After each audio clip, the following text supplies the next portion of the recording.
Marvin Divine.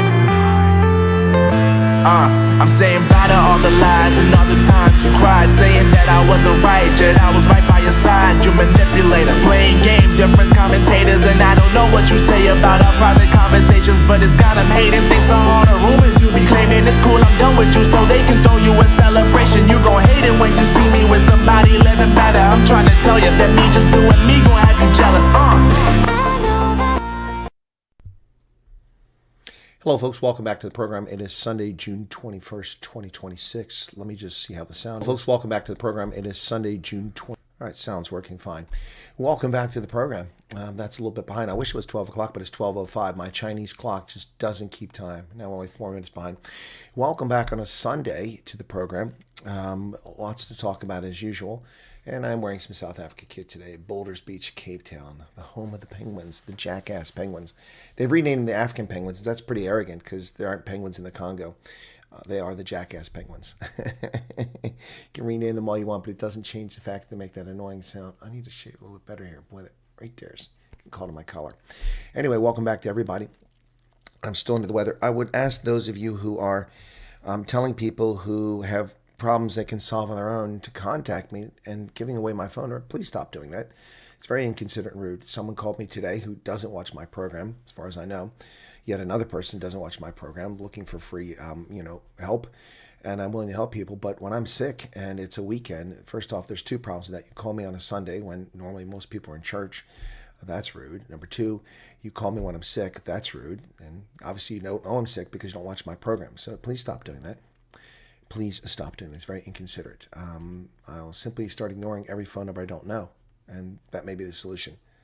That may be the solution. But it's very inconsiderate and rude. All right. So anyway, but people have no manners whatsoever, I swear.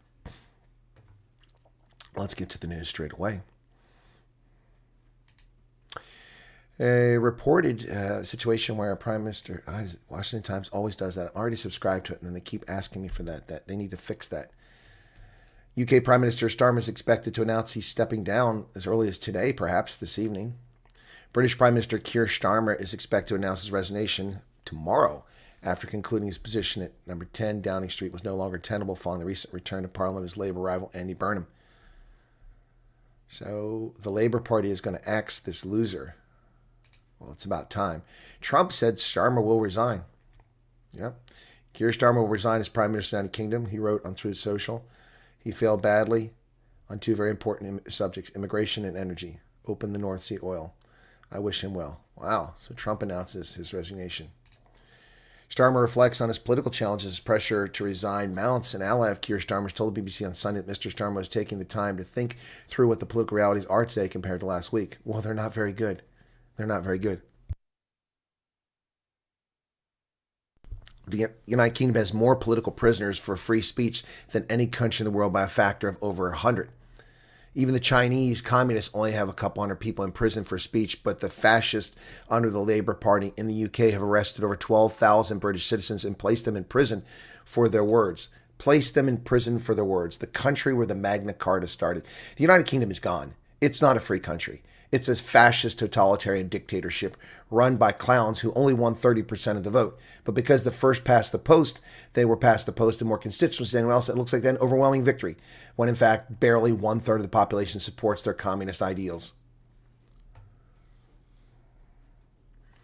No one has the right to force anyone to resign. It's like a tactic used all the world at the level called bullying. It doesn't care about voters' will. Excuse me. Mr. Myers, excuse me. Of course they have the right to force him to resign. He wasn't elected by the people. See, you don't understand politics, my friend. Myers, Keir Starmer was not elected by the population. He will not resign from Parliament. He will remain in Parliament. He was selected by a group of politicians, just like President Ramaphosa was selected. But you're right, no one has the right to force people to resign. There are processes to remove them. But in this case, they simply get a vote of no confidence. That's the answer. That's the answer. He's not being forced to resign. He has 10% support amongst the electorate. He's doing the noble thing, finally. So, no, you don't understand the system. He wasn't elected by 60 million Brits. He was elected by a handful of members of parliament. That's how the system works. Corrupt, just like in South Africa. Corrupt, corrupt, corrupt, corrupt.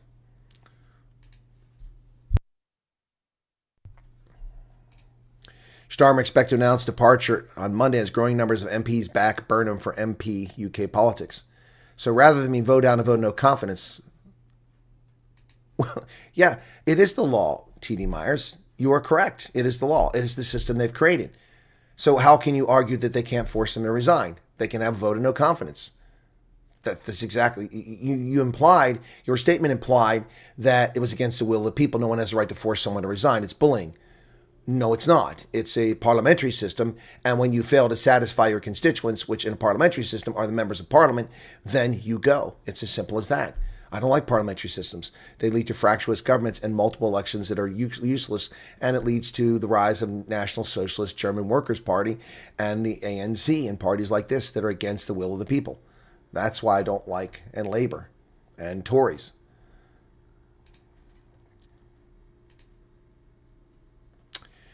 The Speaker will go against legal advice, showing once again closing ranks in the corrupt African National Congress. Toko Didiza says she will not oppose President Ramaphosa's interdict of the impeachment committee. A legal opinion she requested found that she has a legal duty to do so. Speaker of the National Assembly, Toko Didiza, will not oppose President Cyril Ramaphosa's application to interdict the impeachment committee, despite a legal opinion from the state advisor that says it is her legal duty to do so. Didiza filed a notice to abide at the Western Cape Western High Court. So she is refusing to abide by the committee and abide by the legal advice she got. So she's going to violate the Constitution by allowing Ramaphosa to file his bogus interdict to stop the impeachment. Remember Ramaphosa, I will abide by the court's decision. No, you won't. You will take every step you can to Stalingrad defense and stretch this thing out until you're out of office and it's forgotten about. Once again, $580,000 that we know of because he admitted to $580,000 money laundered through the Pala Pala Game Ranch 6 years ago. 6 years. 6 years. This man runs around and screams vaccine apartheid, lying to the world. The United States and the European Union give $711 million to Aspen Pharmacare to manufacture COVID vaccines, and not a single vaccine was ever delivered under that scam. Not a single vaccine. Yet he runs around screaming vaccine apartheid. He chose not to take his pharmaceutical industry and participate with AstraZeneca, with Merck, with Abbott, with all the other manufacturers who are making these vaccines. He chose not to participate in that with his vaccine capability in South Africa and rely instead on the UN's COVID scam, COVAX. It did not work. It did not work. I don't know what Cyril Ramaphosa knows about America, but he can keep his South Africa. How do you like that, Cyril? That's what you said about Donald Trump in 2018. Remember that? Remember that? I do. South Africa's immigration crackdown is dividing Johannesburg. The government push to curb undocumented employment is exposing the dependence on many small businesses on migrant labor. Well, why don't you hire South Africans? Maybe because they're lazy. If the narrow lanes of Fordsburg and Central Joburg's and Junaid Mohammed's, that's a fake name, by the way, stands behind the counter of a family shop that has been in his family for decades. His father started as a general dealer. Today it survives on cheap Chinese imports and shrinking margins. He asks us to use a pseudonym. He calls it survival. Bigger challenge is not what he sells, it's who he employs. He only employs foreign nationals as store assistants. It was not a deliberate choice. It began with cost, then habit, then necessity. It became expensive to hire locals. South Africa's minimum wage is $1.87 per hour, roughly $324 a month, plus statutory contributions and strong labor protections. He cannot pay that. He pays about $12 a day below the legal minimum and hires workers only when business allows. If we do well, we can hire more, but when we're not busy, we can say we don't need you now. Across South Africa, vigilantes such as Operation Dudula and March and March movement have carried out citizen raids on businesses accused of hiring foreign nationals. And it's getting worse and worse. June 30th is rapidly approaching, ladies and gentlemen. Julius Malema has survived multiple criminal allegations. Has he finally met his match? Still waiting for his verdict for his prison sentence. After 7 major accusations, will once untouchable Malema finally face accountability? Asked Karen Mound. Wow, isn't she afraid that Zuma will come after her or Malema? EFF leader Julius Malema has faced multiple criminal and tax evasion accusations. Despite seemingly strong evidence, the National Prosecuting Authority has chosen not to pursue the most damning of these cases, one involving the Ratanang Family Trust and the other for the BBS Mutual Bank. Malema has, however, since been found guilty of discharging an illegal gun in public, and he's also been found guilty of hate speech in the Dante van Wyk case.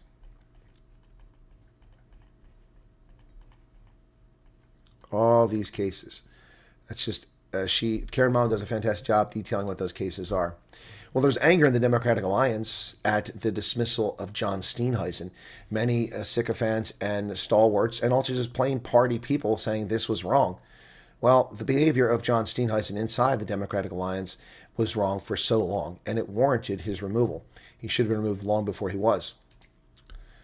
The Democratic Alliance is fury at Hill Lewis betrayal. Party insiders are fuming at new leaders' alleged broken promise. Broken promise. Well, let's see. John Steenhuisen broke a lot of promises. The DA broke a lot of promises, folks. The Basic Education Laws Amendment Act, they opposed it. Now they're implementing it. The Expropriation Without Compensation Act, a line in the sand, they opposed it. They're silent on it now. Yes, I know there's a legal case, but that's not the answer. The National Health Insurance Initiative, they're quiet on that. The Employment Equity Act, silence on that. Where is the DA? These should be issues out on the forefront, but they're not. These should be campaign topics that they're running around screaming about, but they're not. The DA has failed to deliver. The DA has broken promises to its constituents, to its voters. This is not an anti-DA statement. It's a statement of fact. All the things they said that were lines in the sand when they were in opposition suddenly became just another piece of legislation that they enforce as part of the government. And once again, I go back to what I said in the summer of 2024 when the DA entered this evil alliance with the ANC. Now, I didn't oppose that when it was the ANC and the DA. But when the ANC went behind the DA's back and invited 8 other parties into a grand coalition to diminish the strength of the DA, I said this is a disaster. This is a poison chalice. It's something they should not get involved in. Yet they remain there, despite the fact that the ANC broke the agreement between the DA and the ANC. And the DA seldom made much noise about it. Once that happened, John Steenhuisen accepted the position of Minister of Agriculture. I said he cannot serve as leader of the opposition party, now part of the alliance, and lead his party and answer to his constituents, the voters, as well as be a member of the cabinet. His boss is not the people in the cabinet. His boss is the President of the Republic, Cyril Ramaphosa, as it should be. You cannot answer to two masters. I said this was a problem, and it was a problem. John Steenhuisen failed in his job as leader of the DA. John Steenhuisen failed miserably as the Minister of Agriculture. He should have been sacked a year ago. He should have been sacked a year ago. People defending him now that he's been removed, I'm sorry, that's not acceptable. You're playing political games. This man should have been removed a year ago. His incompetence, his failure, his unwillingness to speak to the press a year ago, his broken promises to talk to the press about foot and mouth disease a year ago, long after it should have been addressed. Now, everyone's trying to make mealy mouth excuses. Well, there are complexities, there's laws, there's rules. Yeah, we got all that. We got all that. He should have been out forefront telling people that. He didn't know what he was doing. He was in over his head, didn't know what he's doing, and his arrogance contributed to it. He's busy running off to Vietnam, selling a couple crates of apricots and apples and saying, oh, look, we've increased trade. He's meeting with the Iranians and denying it, but being caught in a lie. Meanwhile, an opportunity to open the door to U.S. trade, and it goes a-begging. John Steenhuisen was removed for incompetence, and people are angry at Jordan Hill Lewis. I'm not out here to be a fanboy for Jordan Hill Lewis. He's far left. His policies are vomit-inducing at times, but the issue here is that John Steenhuisen was long overdue for the dustbin of history. His behavior, his arrogance, his conduct, long overdue. His political cowardice in firing Roman Kabanek. Remember that? Remember that? The sycophants who work for him. The man is obnoxious, he's rude, he's disrespectful, he's inconsiderate, he's arrogant. And he is also an epic failure. I'm reading the Daily Maverick talking about how John Steenhuisen increased the DA. Stop lying. John Steenhuisen did not increase the DA. He did not save the DA. He did not steal voters back from the Freedom Fund Plus. Some of them went out of desperation. The DA had fewer voters in 2024 than it had in 2019 with a larger voting base. So did the ANC, demonstrably fewer. And that's why they're in trouble. But the DA did not gain. They didn't even hold ground. They barely kept their head above water. Yet they run around as if he somehow resurrected and saved this party. This party reached its zenith under Helen Zille 12 years ago in 2014 at 4,004,000 votes. It has been nowhere since then. Nowhere since then. It has been a steady decline for the DA ever since then. They've lost traction in Cape Town, where they had an outright 2/3 majority. Now they're barely over 50%, and they're likely to go below that in the November elections, with the PA and the Freedom Front Plus biting at their heels. They will likely lose control of Cape Town. They've lost control of Western Cape municipalities that they've controlled for ages. Why? because they do not listen to voters. They're trying to be everything to everyone and nothing to anyone. It does not work.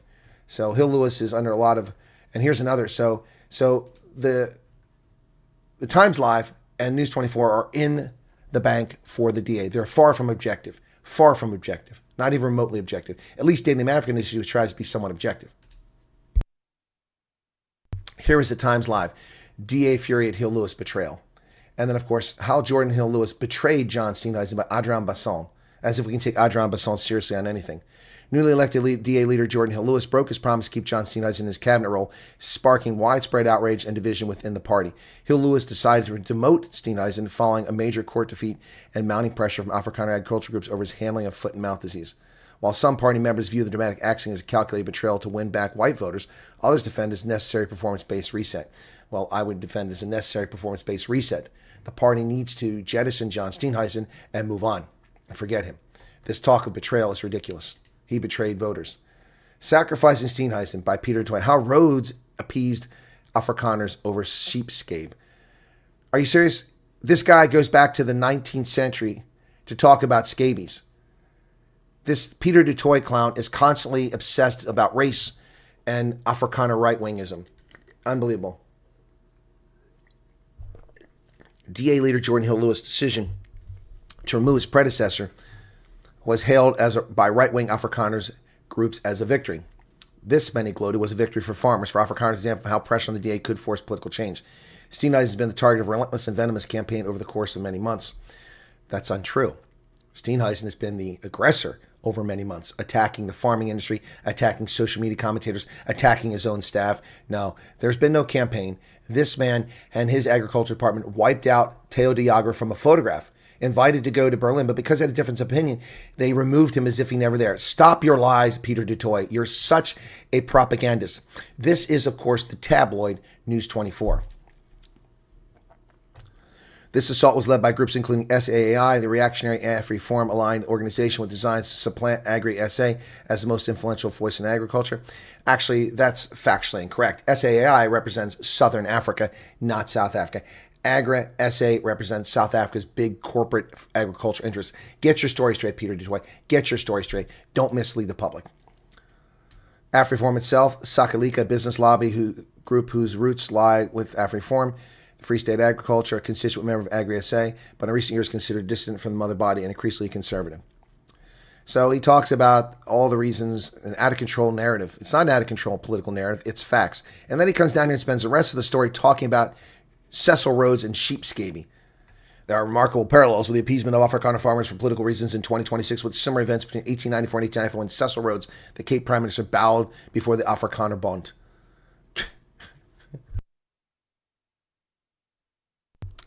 Jeez. So desperate to throw shade on anyone else and defend John Steenhuisen. Wow. The DA, for whatever reason, has such a cozy relationship with News 24 and with Times Live, both of them carrying the water for the day every time they screw up. And in this case, they're in love with John Steenhuisen. Why are they not objective? Why are they not objective? Now, here is the Daily Maverick and an op-ed by Richard Krieger from Grain, South Africa.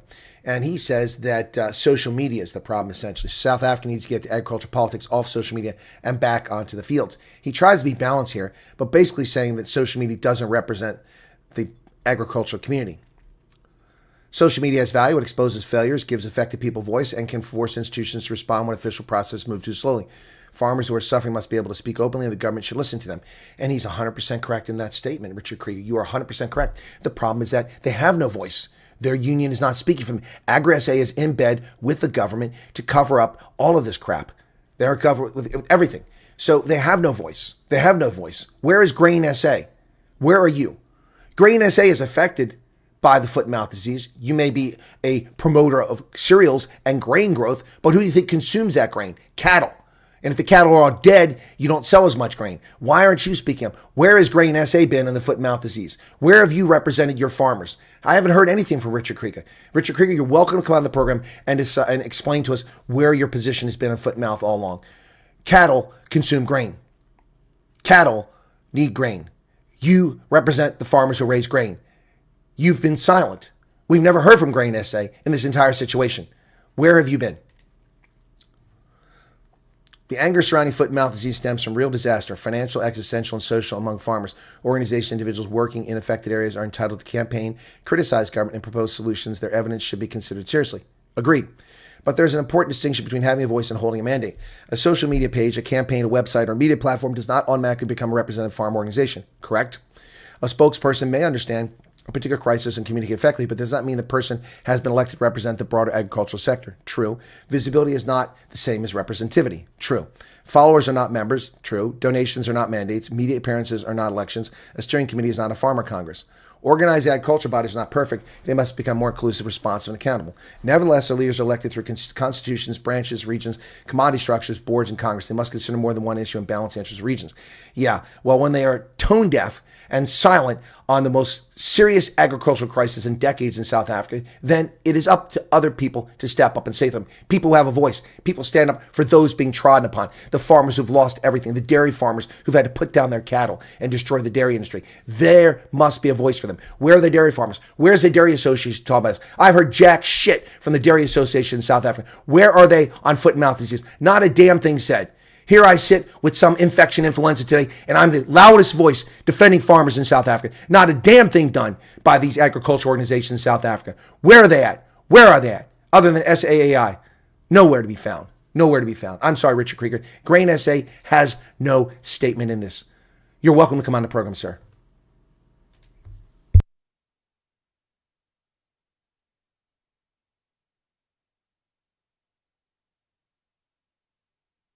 Well, in quite an entertaining event yesterday, as I covered that, the Springboks demolished the Barbarians in Port Elizabeth at Nelson Mandela Stadium. 80-31, a dozen tries by the Springboks. They were out of control. They were running riot in this Yes Play Cup. Springboks beat the Barbarians 80-31, entertaining opening game of their international season at Nelson Mandela Bay Stadium. The world champions were rampant with the ball in hand, running in 12 tries and a dazzling attacking display. Ed Wilfondenberg had a hat trick. He actually scored a fourth try, the best one of the game, but it was called back for a high tackle against Grant Williams. Other tries came from Peter Steph Dutoy, Jasper Visa, Riley Norton, Chazan Colby, JJ Kotza, Faf de Klerk, Jesse Creel, Andre Esseisen, and Zach Porthen. The Barbarians got 5 tries, including a brace of tries from Andrew Kellaway, the Wallaroo. Thank you for the salty crack fund, him on 35 Rand. Appreciate that. Well, the Stormers' inside center is leaving. Dan du Plessis is leaving after spending his entire career in the Western Cape. He's headed to Bordeaux. And fame and fortune there. Good luck to Dan du Plessis. I will now watch Bordeaux's games. Stormers center Dan du Plessis has put pen to paper with French Giants and European champion Bordeaux. The deal starts July 1st. Instrumental member of the Stormers' run to the URC Championship. The 31-year-old du Plessis has only ever represented the Stormers in Western Province, having spent his junior and senior years in Cape Town. He signs a 2-year deal. Bordeaux coach Yannick Brou has been interested in du Plessis for a while, and this is not the first time he's moved for the nephew of Springbok great Karel du Plessis. The Sale Sharks also approached him 6 months ago. He turned down a lucrative offer from there. Wow. This is fantastic. This is fantastic for Dan du Plessis, but we'll miss him with the Stormers big time. He's been such a cog in that wheel, such a great player for the Stormers. Nandi Ntatwa and Hassan signed an economic trade mining deal. Thank you, Joe. 35 Rand super sticker, thank you. President Natumu Nandi Ntatwa and her Tanzanian counterpart, Samaya Hassan, the misogynist, this weekend sealed several key agreements aimed at boosting economic cooperation between Namibia and Tanzania. The engagements culminated in the signing of several agreements covering trade, agriculture, defense, cooperation, and promotion of small and medium enterprise markets, a step towards strengthening economic relations between the two countries. To my knowledge, there is virtually no trade between Tanzania and Namibia. Virtually no trade. So they can sign all the agreements they want, but let's see what happens from it. Zimbabwe's bill to scrap the presidential elections is sparking a backlash. Supporters call the bill a governance reform, while opponents see a turning point for Zimbabwe's political future. This will rubber stamp the parliament. I cannot believe that these are the people who want to elect a president on behalf of everyone. Barnabas Gura, a 30-year-old from Harare's Glenview suburb, told Al Jazeera. Only 210 members of parliament vote on behalf of a population of 15 million. It's preposterous. So, I appreciate where you're coming from, Barnabas. I do. You're saying in Zimbabwe, it's inappropriate for the parliament to elect the president, the people should elect the president, and you say it's preposterous that 210 people elect for a population of 15 million, 100% with you, brother. But right next to you, below the Limpopo River in South Africa, 400 members of parliament for 63 million people select the president, and they select poorly. Look at their choices. Look at their choices. Thabo Mbeki, the man who caused the spread of HIV through his arrogance and his cowardice. And now we have Jacob Zuma, a thief in chief. And now we have Cyril Ramaphosa, the accused money launderer. What are you going to say? I mean, this is a parliament that picks people. You are correct, Barnabas, in Zimbabwe. It is preposterous that a parliament picks a president for a country. I agree 100%. If you're going to pick someone, then they're a prime minister, not a president, and they don't have the same powers. You are correct in Zimbabwe, stating the obvious there. Unfortunately, your neighbors in South Africa don't really get the message. They don't get the message. A Ghana conference urges slave trade nations to issue apologies and reparations. Great. Well, I should start with Ghana. Let's start with Ghana. Absolutely. And then start with Mali. African and Caribbean leaders in Ghana on Friday urged former slave trading nations to issue apologies and reparations over the trafficking of enslaved Africans after a landmark resolution in March declaring it the gravest crime against humanity. The Next Steps conference in the Ghanaian capital of Accra issued a declaration calling on countries involved in the Atlantic slave trade to offer full, formal, and unconditional apologies as a foundational step towards reconciliation, trust building, and reparatory justice. You can go shove it up your rectum. Shove it up your rectum. You are complicit in the slave trade. You created a slave trade. You trafficked humans to the Arab nations for 1,300 years before the Atlantic slave trade began. And you continue to traffic in humans. They did not outlaw slavery in Mauritania until the 21st century. Spare me your arrogance, Ghana. You are major problem. You initiated, you started the slave trade. You're responsible. Gravest crime against humanity? No. You can shove it. You can shove it. Absolute nonsense. You want reparations? You can sit on this and twist on it. Stop all aid. Don't buy any oil. Don't buy any gold from Ghana. Let them suffer and collapse. Arrogant asshats. Arrogant asshats. Slave trading nations. Mali, Kenya, Tanzania, Zanzibar, Ghana. These are the slave trading nations for 2,000 years. Spare me your haughtiness. Iran says it's closing the Strait of Hormuz, testing a fragile agreement. Just start sinking their damned vessels. Just to Trump, turn on the weapon systems. As Iran cited Israel's attacks on Lebanon as reason it would close the strait once again, J.D. Vance departed for Switzerland for more peace talks. These talks will amount to nothing. Just end it.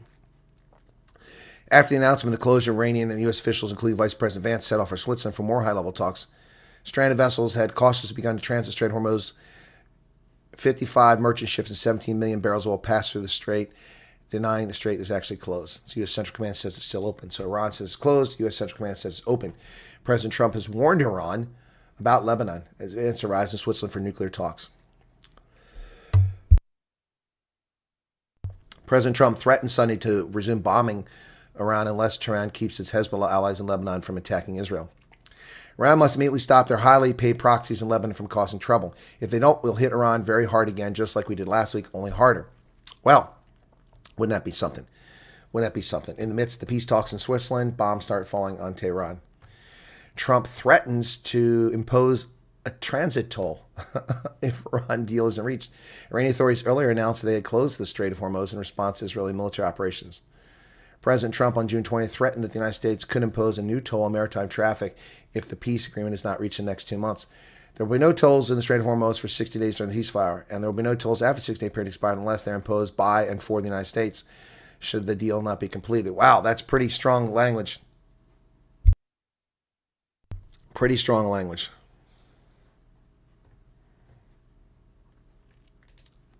Pretty strong language from President Trump. I guess he's pulling out all the stops. I don't know what right we have as the United States to impose a tariff for transiting the Strait of Hormuz. It's not exactly our water, but I get his argument. Vance meets top Iranian officials as U.S. looks to get negotiations back on track at a very Gucci location where they filmed Goldfinger back in the 1960s. U.S. Vice President J.D. Vance on Sunday meeting with top Iranian officials as the White House looks to build out the interim deal. Vance is holding talks with Parliamentary Speaker Mohammad Bagher Kalibaf and Foreign Minister Abbas Agarachi, who's an asshat. He ought to be just snatch him right there. Swiss mountainside near Lake Lucerne. Mediators from Pakistan and Qatar are also in the room for direct engagement. Question for us now is, how much more can we accomplish together? Can we turn over a new leaf? Yeah, the Lake Lucerne Summit gets underway. I'm sorry, J.D. Vance, but nothing is coming of that. Nothing is coming from that. Iran is lodging a complaint with the International Football Federation, FIFA, over World Cup travel restrictions.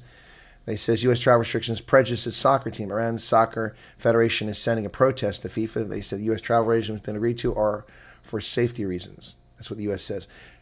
Due to uncertainty over visas and conflict with the U.S., the Iranian team are commuting from their tournament base in co-host Mexico for their 3 games in the United States. U.S. authorities require them to enter within 24 hours of the match and leave the same day. Good. Good. They're a threat to public safety. They should be out of the country. The fact that they're allowed in the country at all from a belligerent is quite a generous gift. We didn't hold Olympics during the Second World War. We're still holding FIFA World Cup. Trump deepens the dust-up with Italy's Meloni over a disputed photo op. Yeah. She says she never asked for a photo. He says she begged for it.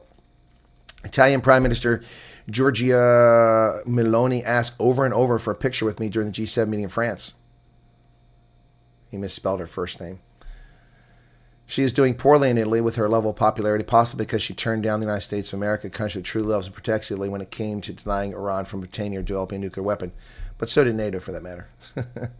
So this row continues over the photo op. Silly things. Don't we have more important things to talk about than taking photos? The United States and Uzbekistan launch a joint investment platform while keeping an eye on China. Washington has been boosting its presence in Uzbekistan, other Central Asian nations, an area increasingly courted by the communist regime in Beijing. The platform, signed June 16th, aims to identify and develop investment and export opportunities in Uzbekistan with a focus on priority and strategically aligned sectors. In addition to critical minerals, the framework intends to deepen cooperation on energy, transportation, and aviation structure. This is a smart move by the United States under Trump. The crazy stands, the Central Asian states, Uzbekistan, Kyrgyzstan, Tajikistan, are states the United States would do well to keep good relations with for a variety of reasons, security as well as critical minerals. An interesting approach by the Trump administration, long neglected by the Biden regime and Obama. A huge blaze ravages a Dominican Republic beach resort. This is not good. The fire on Friday forced emergency evacuation of nearly 1,700 guests. Authorities said at least one person, an Italian tourist, was killed. My goodness. A raging blaze fanned by strong winds on Friday destroyed a popular beachfront hotel on the southeastern shoreline of the Dominican Republic, rapidly consuming the thatched palm leaf roofs of many of the resort's buildings. Nearly 1,700 guests were evacuated from the Viva Wyndham Dominicus Beach, a picturesque coastal town and former fishing village. At least one person was pronounced dead at the hospital. My goodness. 17-hour effort by firefighters to put out the flames. Finally was under control. 4 merchant responders were affected by heat stroke, and they're all recovering. Gianmarco Mazzi, Italy's Minister of Tourism, told the Italian news agency the 285 Italian nationals were at the hotel when the fire broke out. The first return flight for 130 of them was scheduled to leave yesterday. Or this coming Saturday, excuse me. A vacation has turned to an unacceptable tragedy, he told the Italian news agency. That's sad. Well, Brent Bozell is quiet, Garrett, because ambassadors are best when they're quiet. They should only be announcing ribbon cuttings and donations. We're not giving you a donation to South Africa. There's not really much to announce. The South African government doesn't want to negotiate with the United States and work with us, so there's not really anything for him to announce. Bolivia's president declares a state of emergency as roadblocks choke supplies. His unpopular austerity measures led to an uprising.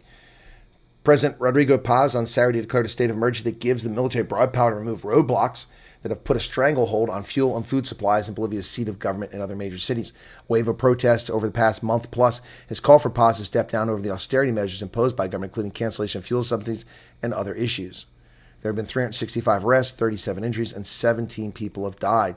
Most of them linked to a lack of medical care caused by transportation disruptions. Yeah, Bolivia is going up in flames too. Crazy world we live in. Well, for the 13th consecutive month, 0 releases of criminal alien invaders at our southern border, according to Customs and Border Patrol. Border Patrol encountered 405,171 criminal alien invaders at the southern border in fiscal year 2025. That compares with 1,690,000 the previous year. Just a fraction of what it was, 1/4 of the criminal alien invaders seeking to invade America. Last month, Border Patrol apprehended 9,998 individuals along the southwest border, fewer than the number of people apprehended in just 3 days in May of 2024. May's numbers are 94% lower than the monthly average during the prior administration. The average number of apprehensions per day by Border Patrol was also 94% lower. The days of catch and release are over. We're enforcing the nation's laws and quickly sending illegal aliens back to their home countries, ensuring their safety and sovereignty of our nation. So far this fiscal year, October through May, they've had 90,121 foreign nationals at the southwest border. 13 straight months of kicking criminals out of the country. Well done. Well done. President Trump claims, and I reported on this a couple days ago, that the reflecting pool in front of the Lincoln Memorial, the surface was peeling up and the water was full of algae. And I said, this is a black eye to President Trump and his no-compete contract. Well, it turns out that apparently vandals are responsible. Wow. Trump claims vandals will force drainage of the algae-plagued reflecting pool. Here you can see the pool in front of Lincoln Memorial. You see the green algae in there, which is being vacuumed out by workers. President Trump claims Saturday without providing evidence that vandals damage algae-plagued reflecting pool on the National Mall and that the water will need to be drained for repairs. Trump said police arrested many additional people for vandalism, though one told CNN was merely touching a piece of partially detached blue material from recent renovation. Yeah, unfortunately for CNN and its lies, people have been arrested for vandalism, pouring chemicals into the water and ripping the stuff up too. President Trump says vandals used chemicals to damage newly renovated reflecting pool near the Lincoln Memorial. Law enforcement is investigating this. President Donald Trump on Friday said vandals damaged the recently renovated reflecting pool near the Lincoln Memorial, adding that authorities are investigating the incident. Trump comments comes as the recently renovated reflecting pool faces scrutiny over the peeling paint and algae growth just weeks after a $14.8 million restoration project was completed. We had some real problems with vandalism at the beautiful reflecting pool, which sits between the Washington Monument and Lincoln Memorial. Just 3 days ago, they destroyed the grass outside the pool. They've also done everything possible to hurt the inside surface. You can see in this photograph, you can make it out, the 8 and 7, where they said 8647. These scumbags damaged the National Mall. These insurrectionists is what they are. Accused the vandals of damaging the ground surrounding the reflecting pool, instead they used chemicals no different than the chemicals that were used in the National Mall. They used something similar to the reflecting pool to try to destroy and demean our beautiful work. Yep. Trump's comments come about a week after the large 8647 message appeared etched into the grass near the National Mall between the Washington Monument and the World War II Memorial. And so CNN says that Trump is lying. Of course, CNN is lying because guess what? They've arrested someone. Bethesda man, a former Olympian, arrested for taking paint from a reflecting pool.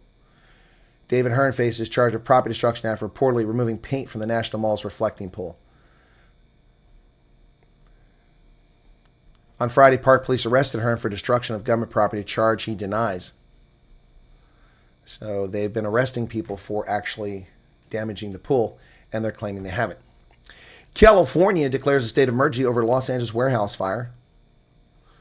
California's Governor Gavin Newsom declared a state of emergency Saturday after the Los Angeles mayor asked for state disaster support in the wake of an ongoing warehouse fire that continues to burn more than 3 days after it started on June 17th.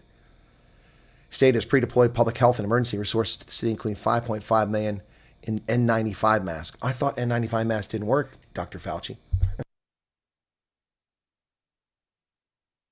Remember Dr. Fauci told us in early 2020 that N95 masks don't work? Propagandist. He lied. Apparently they do work. Ian Roberts, the notorious criminal alien invader who stole money by taking jobs he wasn't entitled to and carried firearms illegally as a criminal alien invader and was still protected by white leftist lunatics in Iowa. Ian Roberts, a prominent illegal immigrant, is finally booted from Maryland's voter rolls. This clown got to vote in the state of Maryland. The state of Maryland has finally removed from its voter rolls an illegal criminal alien invader from Guyana who grabbed national headlines last year over scamming multiple school systems into hiring him as administrator for several years. The state removed Ian Andre Roberts on June 2nd, just days after he was sentenced to 2 years in federal prison for lying about his citizenship in order to become a school superintendent in Iowa and for being an illegal immigrant in possession of guns. Maryland resisted calls to boot him and refused to confirm that he was on its rolls. He was as an illegal immigrant at the center of national headline-making case. But the state now agrees to appear that he is the same man. So the state of Maryland knew that this was a criminal alien invader, an illegal alien, and refused for a year to remove him from the voting rolls, even though he didn't even live in the state of Maryland. He lived in Iowa. Do you see how crooked the voting is in this country? How crooked the voting is? They allow criminal alien invaders to register to vote in the state of Maryland and then refuse to remove them from the rolls. If I move from Ohio or from Maryland to Pennsylvania, I have to remove myself from the rolls in Pennsylvania and vote in Maryland. But this man moved from Maryland, a criminal alien invader, to Iowa, a criminal alien invader, and was still registered to vote in Maryland, and they refused to remove him from the rolls, even though he wasn't a resident of the state of Maryland. Unbelievable. Unbelievable. This is, yeah, but there's no fraud. There's no fraud. There's nothing to see here. Nothing to see here, ladies and gentlemen. Well, the FBI and Department of Justice have apprehended one of the most wanted criminals in this country, fraudster Herbert Leon Kimball. He disappeared prior to his sentencing in August of 2024. One of the FBI's most wanted fraudsters, Herbert Leon Kimball, accused of $1.2 billion Medicare fraud, was captured in the Philippines on June 11th. The arrest was announced by the Department of Justice in a June 19th post on X. The 60-year-old born in Chicago engaged in large-scale nationwide healthcare conspiracy fraud by properly marketing and distributing durable medical equipment, specifically orthopedic braces. Between 2014 and 2019, he ran an operation that focused primarily on initiating contact with Medicare beneficiaries and persuading them to request orthopedic braces for pain relief. These braces were frequently unnecessary and prescribed through telemedicine consultations that often lacked legitimate medical evaluation. It led to more than $1.2 billion in Medicare charges. The FBI had offered $150,000 reward for any information leading to his arrest. Wow. They arrested Kimball in Pasig City on June 11th. He was deported on June 18th and has been blacklisted in the Philippines. Instead of facing accountability for $1.2 billion Medicare fraud crimes in the United States, Kimball fled the Philippines hoping to escape justice. That plan failed. Under President Trump's leadership, the FBI has now apprehended 2 fraudsters from its recently unveiled most wanted fraudster list in just 2 weeks, with more to come. Kash Patel said, "If you defraud the American people, I told you, we will find you." Wow. Our message is simple. If you defraud the American people, we will find you and we'll bring you to justice. Catching fraudsters is a priority of this administration, and thanks to our task force's hard work, one of the country's most wanted fraudsters will now have to answer for his crimes. Convicted and fled sentencing. Will Julius Malema flee his sentencing? Waffles sound nice. Yeah, I think I'm going to go get some from the store. Not sure how. That is the news today, folks. If you want to ask questions, you can now. I finished with the news. All right. Be sure to hit the like button if you haven't done it already. Thank you for a little bit of super chat. Reverend super stickers came in. Why is Sparkle making a funny face? Oh, Vodka's making a funny face. Okay.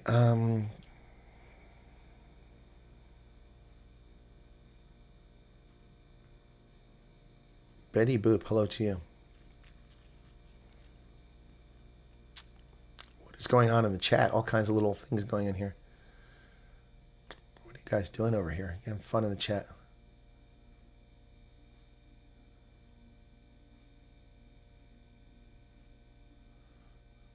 Appreciate what they have. Yep. They need to be deported. What's wrong with these people, Charles? Well, they're leftists and they hate America. And that's they want to give our country to everyone else and destroy it. They think the diversity is our strength. Diversity is not our strength. Real diversity is a strength. But their diversity is fake. A Muslim, a Christian, a Jew. That's not diversity. No. If they all think the same way, they're the same. Black, white, green, yellow, brown, blue. That's not diversity. If they all think the same, it's the same. And all the leftists think the same.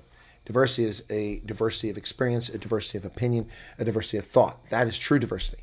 Because someone's black and I'm white doesn't mean we're diverse. We could be the exact same thing, same carbon copy.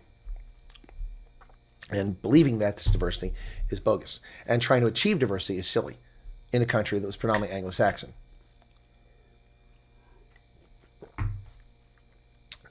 But they hate white people. White people who hate white people. They hate Christians. Christians who hate Christians. It's just sickening. All right, what else? You guys are telling us what chat rate's really high. You guys are chatty Catholics today on a Sunday. Lots of chat. 24 is a chat rate. Lots of people chatting. Feel free to keep your chatting up. It's great. We'll see what you got to say here. Anything I can add in here. But mostly you chat with each other about your food. Banana's out. They failed to make it the top 3 for the 32 because of not only the points but the yellow cards. Oh, so they're done for sure, Alan? Wouldn't be surprised. The tie they achieved, and they thought they had some life. Did you hear a voice clip that Sightliners played of foreign African warning South African people that they will happen if they attack black? No, I did not see that. Nutella is awesome. It's expensive everywhere, Garrett. Nutella is expensive everywhere. It's made by Ferrero Rocher, an Italian company. Love them. East African Islamic slave trade had more numbers, ran for far longer than any European or bought blacks. Yep. And unlike the Americans and the Latin Americans, we didn't castrate the slaves here. They weren't castrated. They were castrated in the Arab world, so they couldn't reproduce. Yep. You have mosquitoes going on there. Interesting to hear that. Yeah, the Arab slave trade was something else. Okay, that's as far back as I can go in the chat. Let's see if anybody's popped anything else noteworthy here since then. Now you're speaking off our cons. Who registered to vote here in the chat? Maybe Colonel must do a poll. Exactly, Tom Smith. Diversity doesn't make better. Experience does. Exactly. You're welcome for the news, Ingrid. Good to see you there. And Pizza Party's here. Hey, Pizza Party. You're welcome, George Steinberg. Good to see you back in from Heckport. Yeah, I appreciate you guys. Yeah, whoa, the chat rate just dropped from 24 to 14. Come on, start chatting, folks. It does work. While you guys were chatting, we went from 205 to 340 people in the stream because the chat helped. It pushed it up in the algorithm. Speaking against, I joined late. Did you mention Sir Starmer? Yeah, that was the start of the news. He is supposedly going to resign tomorrow, according to multiple sources. Hey, Pizza Party. Please keep me in your prayers. I have UCSA on Wednesday and Pretoria Medical Center on Friday. Okay, well, Eugene, good luck with that. I don't know why you need to be in my prayers. All you have to do is tell the truth and express your fears, and they should be fine. You need birdseed. Good Lord.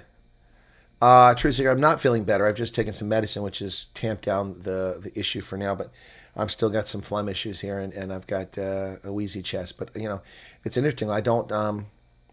your moderators ban our chats. No, they don't. That's a lie, Yaku Swart. Don't come in here and lie. No one's banning any chats. Don't lie. Whenever chat is taken out, I look at it and I address it. No one's banning any chat. You just mentioned something. No one's banning chat. Stop lying. You're misleading people. No one's being banned. Not a single message has been taken out that I've seen in this chat. Also, if you're asking refugee questions during the news, your chat will be removed because that's inappropriate. It's a news program, not a refugee program. Yaku Swart says, BS. Well, you're about to get banned, Yaku, by me. Keep it up. You come in here and lie in my chat, and then you say BS. Yeah, you're going to get banned by me, buddy. What, did you spew some anti-Semitic Jew-hating stuff or something like that?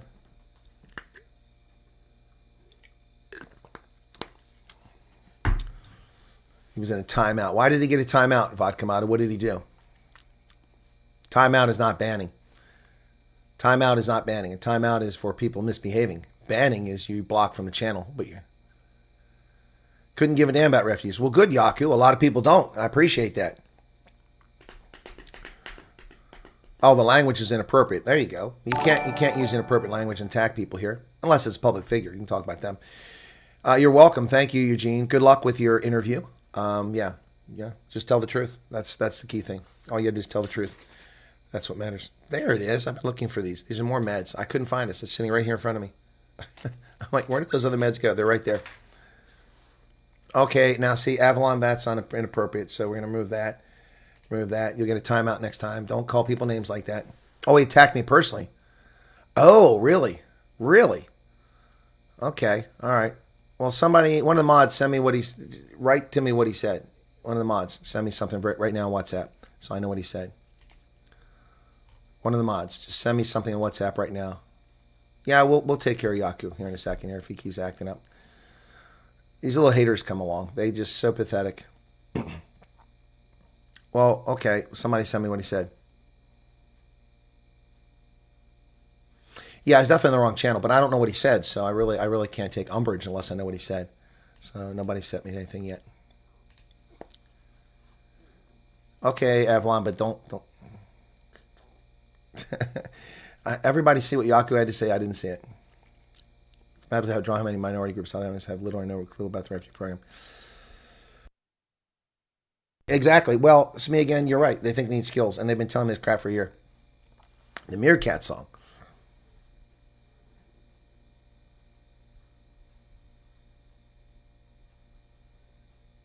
Heinrich Shavanga, that's funny.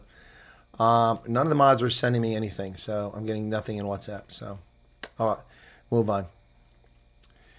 Well, if you were disrespectful and rude to me, Yaku, I didn't see what it was, so I can't comment. So when my moderators aren't going to send me what it was, then I really can't comment. So you stay there unless I see something inappropriate. So, but I don't know who you are, Yaku, and I don't know what you said about me, so I guess you get a free pass for now. Oh, yeah, it is Father's Day. Happy Father's Day to all the fathers out there. Those in the lives of their kids, anyway.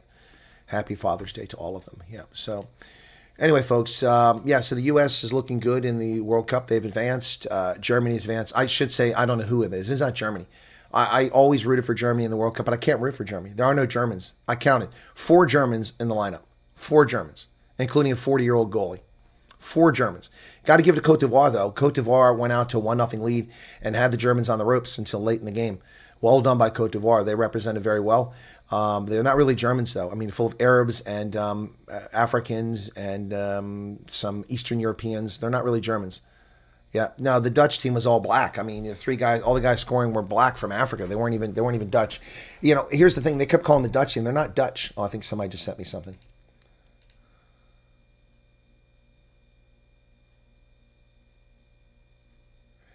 Oh, really? Is that what he said? Thank you for that vodka model. Okay, so I have no children. How do you know I have no children, Yaku? How do you know I have no children? Have you followed me around my travels in Europe and Africa and North America and the Middle East that I have no children? So you were rude and disrespectful to me. All right, you're on a warning. You're on a warning. That's correct, Chris Myberg. They're not German. That is correct. That is 100% correct. If they're African or Arab, they're not German. They're not German. Now, if they have a German parent, then they're German. But no, they're not German. They may have German nationality, but they're not German. Do you dispute that? Do you dispute that? An Arab living in Germany is not a German. Arab with German citizenship is not a German. Is an Arab living in Germany as a German national. Now, an Arab coming to America who becomes an American citizen is an American. Very simple. Very simple. Very simple. No, it's not 14 last time. I know it's 43.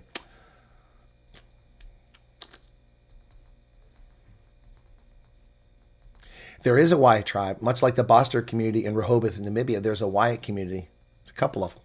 I won't say where they are. Yeah, so no, you're not German. You're not German. If you're a Pole and you're living in Germany and you become a German citizen, you're not a German. You're a Pole. You're a German national. It's very different. Very different. Very, very different.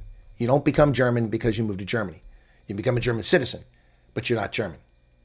Simple as that. Case closed. Same in England, same in the Netherlands. It's very different. Very different. But you can become an American. But you can become an American. Doesn't matter what your ethnicity is. You can become an American. But you're not a German. You're not a Norwegian. Nope. So what touched off Yaku? Does anybody know? What did I say? How do I know that each of these players don't have parents, German parents? I didn't say each of them didn't. A couple of them are mixed race. They do have German parents. How do I know? Because I do research, Chris Myberg. Because I do research. So you want to argue that they're German? Okay, fine. Go ahead. Go ahead. Oh, my goodness. Yeah. Okay. Let's take a look at the German national team.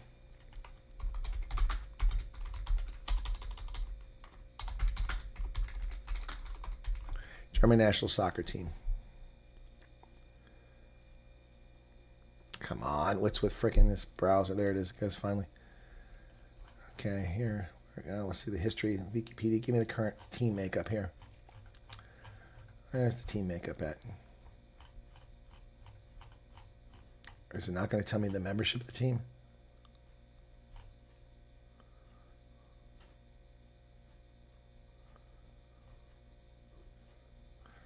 Captains. Kimmich has been the captain for 2 years.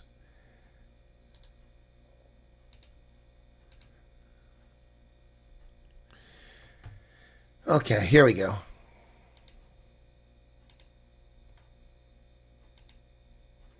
Ilkay Gundogan, born October 1990 in Gelsenkirchen to Turkish parents.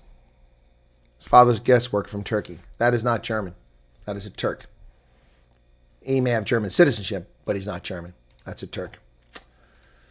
Okay.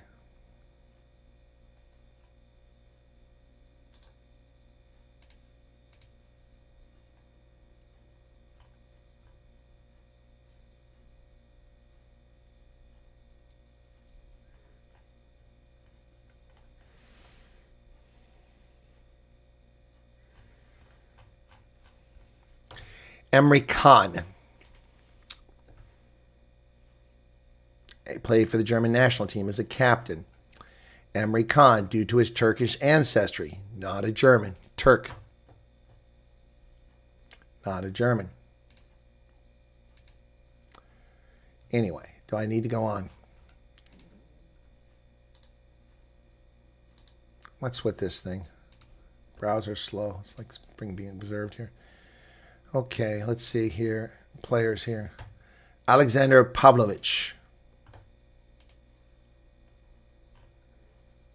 Let's look him up. He plays for Bayern München. Nationality Germany. Yeah, let's see.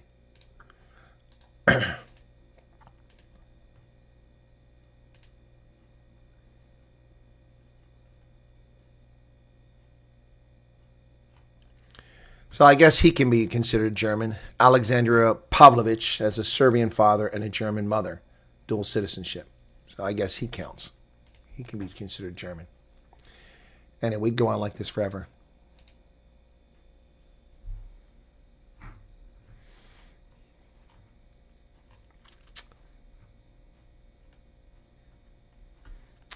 Talk about how you always bitching about your children in public places like you're in the place.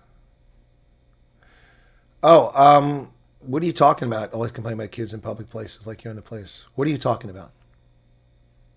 What are you talking about? Oh, because of the kindergarten thing, or because of the daycare? You completely are dim-witted if that's what you think. You didn't pay attention. I never complained about children. You need to open your ears up. I complained about the arrogant, entitled, asshat woman who said that this was a daycare. It's not a daycare. Not a daycare. It's a public park. And I pay taxes. She doesn't. She's not even from here. She works at some little daycare facility down the road that came over and used our public park. I didn't complain about the kids. You don't hear very well, if that's what you're talking about. Wow.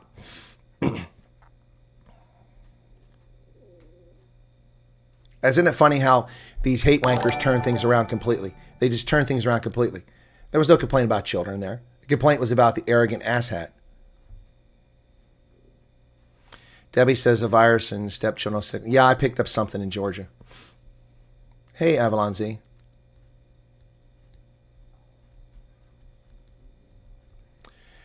I see how many players in the national team are actually born in the country. No, South Africa is one of the few teams that actually has South Africans on the team. Yeah, we can sit there and say that it's the BEE team. People can make that complaint, which is rather derisive. But definitely one thing you can't complain about is that they aren't South African nationals. They're South Africans. They're not just South African nationals.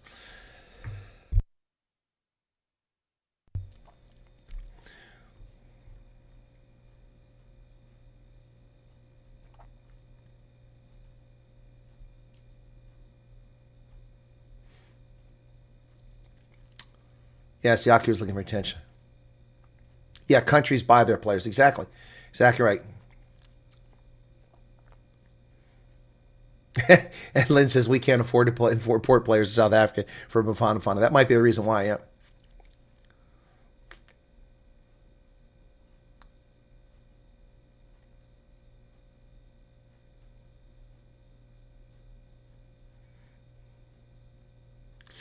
Asia, South American, African teams are all authentic. Yeah, exactly. The UK, even the US, but the US is different. Because we're a different country. But even some of our players aren't really Americans, so they shouldn't be playing. Dinner time, okay.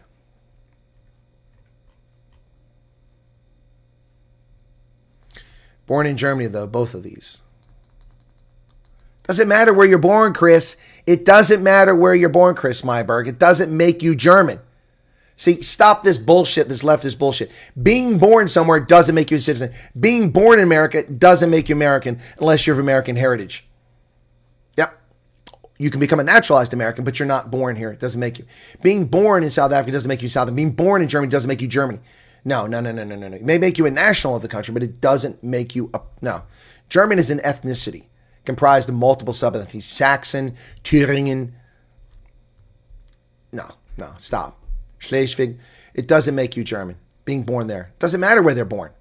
Doesn't matter. They're not German. They may be German national. I'm not denying their passport. I'm denying the claim that they're German. They're not German. They're not German. Turks are not German. Congolese are not German. Russians are not German. Germans are German.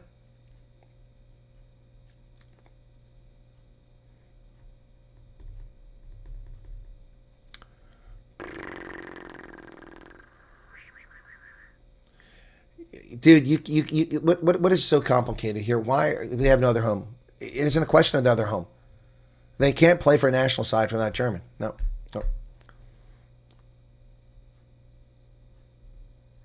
Tinky Keys, thank you for the 70 Rand super sticker. Appreciate that.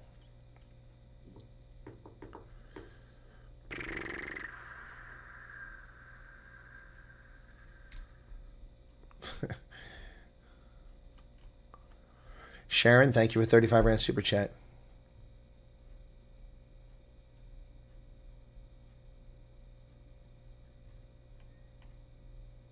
It's about the DNA and the language and the culture. Absolutely.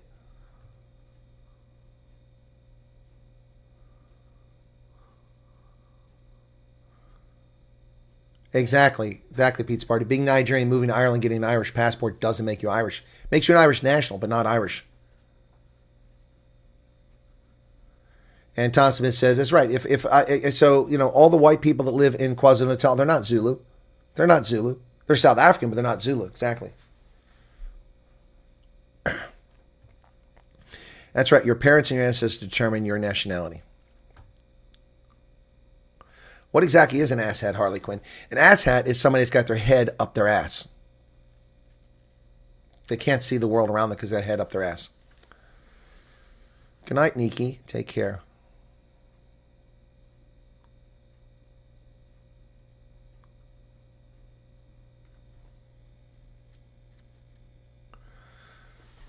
Who said people came to Germany on inflatables? I didn't say that. I mean, where are they going to come from? Who comes to Germany on inflatables? Swedes, Danes, Poles, Latvians, Finns, Norwegians, English, Flemish. That's just silly. Inflatables. They don't come to Germany on inflatables. They get to Italy and France and Spain and Greece and Croatia on inflatables. Hey, Corey, what's up? Suzanne, thank you for 35 Rand.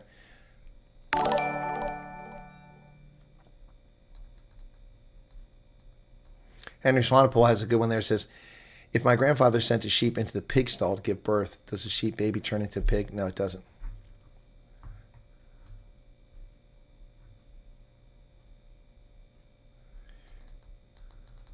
If they had German parents and were born there, how does that make them a German? If they had a German mom and dad, Nigerian parent. Chris Myberg, I said that can make them German if they choose to be German. That's their choice.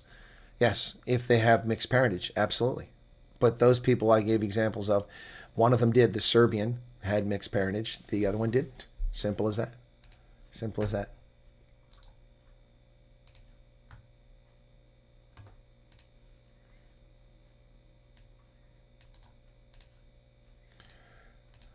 Let's get this one here.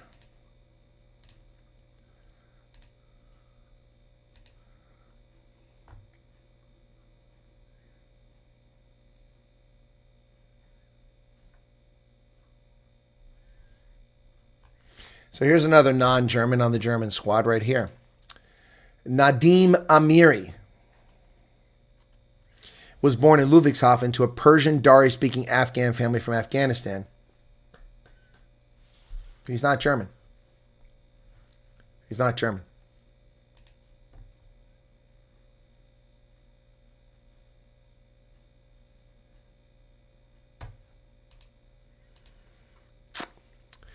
I think he's in him, but I'm not a Zulu, especially with this big protest happening. Hey, rest a monkey right about there. Remember, you get tickets for the World Cup in 2030. Would you like that? Huh? Well, it's kind of you, Gene, but 2031 is a long way off. 2027 is the immediate concern, and I already have tickets for that. I just don't have flights and transportation and everything and hotels booked out because it was too soon. And I have no money right now because all the travel I've been doing visiting refugees, so I have to wait till I have some more money in the bank to try to start booking some of that stuff.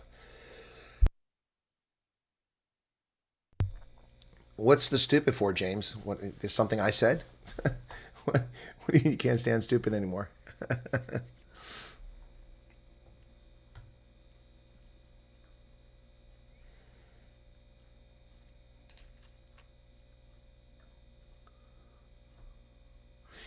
Ingrid says, Chris, some people with little or no information, some people also want to appear very knowledgeable, go on and on about something knowing full well they're being stupid. Yeah, that's true.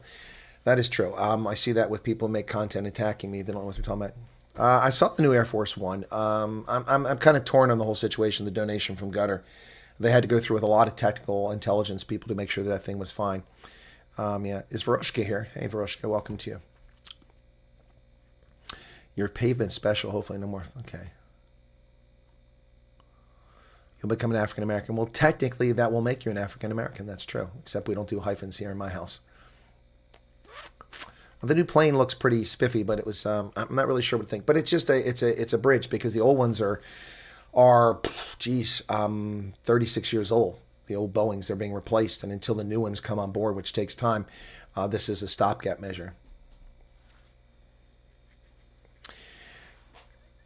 If I have a family in California, they're moving to Texas, can I ask my caseworker to be moved from California to Texas, or should I stay in California a few weeks and then go? Well, Rasta Monkey, I'm not sure what advice to give you on that because your case has been accepted by those folks and they're expecting to come there, so they probably have the resources to handle you, hopefully. I don't know. If I were you, I would just not risk anything and just get out of the country and get out. Now, this is one time, I don't encourage people to leave, but this is one time I'd say just use common sense. Just get out of the country and get to where you're going and sort things out and then figure out moving, okay? Does that make sense? You might find out you like it in California. You never know, okay? I wouldn't rock the boat. I would just get out. I mean, if I were in the shoes of some of these people in South Africa so desperate after what's happened to them, the things I've heard happen to them, I would take frickin' Southeast Philadelphia, Chester, which is a gang-infested, drug, prostitution-infested neighborhood. I would take that over living in South Africa. And I would get there, and I would sort myself out, and then I would move. That's how I would handle it. That'd be my recommendation.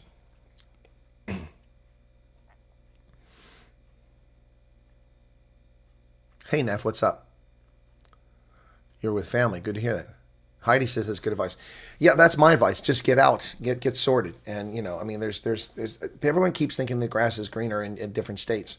Just if you're in that great a jeopardy, just get out. That's the most important thing, right? To get out. I mean, I'm not advocating anybody to get. I'm just saying that's how you should handle it. Jacksonville's a big port town. It's nice. I mean, it's hot and humid. It's in Florida. I don't personally care for Florida, so I don't want to turn you against Florida. But there's too many people in Florida. There's too much development in Florida. It's on a hurricane path, and the weather is not my cup of tea. People love Florida. That's why they're flocking there. So obviously, I'm swimming against the tide when I say I don't like Florida. So Yaku said he was blocked on the channel, but no one's blocked Yaku. He's still here. Okay.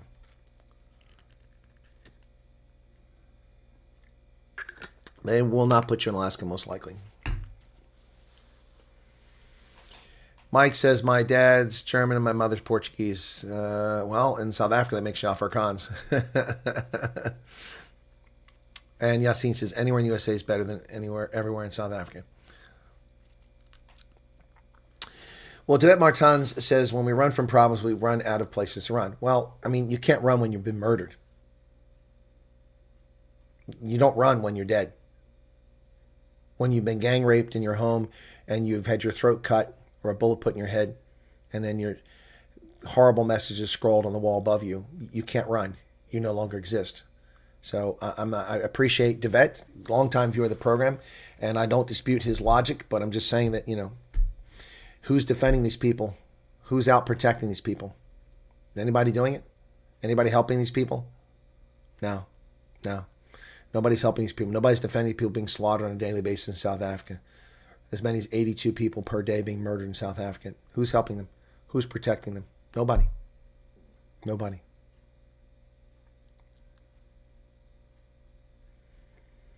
So I don't disagree with the vets running from a problem, but how did people get to South Africa? They ran from a problem.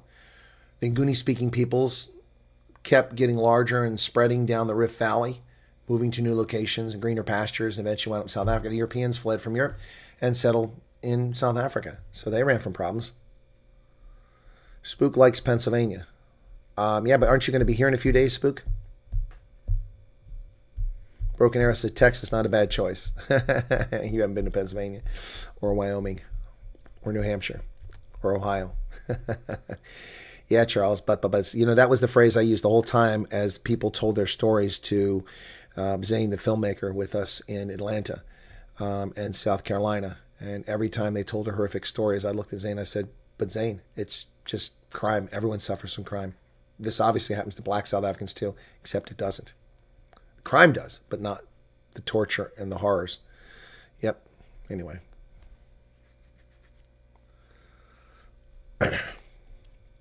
Funny how young people who earn good money believe in South Africa live in a bubble. Yep.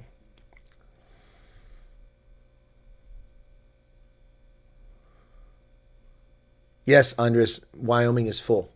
So is Pennsylvania. Pennsylvania's full too.